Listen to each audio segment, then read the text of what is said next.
ఇలాగే డాన్స్ నేర్చుకుంటూ మీ గురుగారికి పేరు తెచ్చి ఇలాగే ముందుకి ప్రదర్శనలు ఇవ్వాలనేసి మనస్ఫూర్తిగా బ్లెస్ చేస్తున్నాను. God bless you.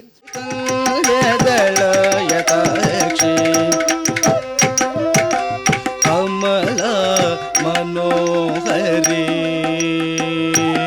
Amba Kamala Manohari Tripura Sundari. How she grew from very basic to such huge position. It is very inspiring to me, to all of us. Vanaja madam, మీకు చాలా పెద్ద ఫ్యాన్ ఫాలోయింగ్ ఉంది. అండ్ ఇంకా ఐ థింక్ ఈ నలుగురు కూడా బయటికి వెళ్ళి ఇంకా you will have mass following soon. God's blessings. మువ్వల సవ్వడి ప్రతి గురువారం రాత్రి 8 గంటలకు, తిరిగి శుక్రవారం మధ్యాహ్నం 12 గంటలకు.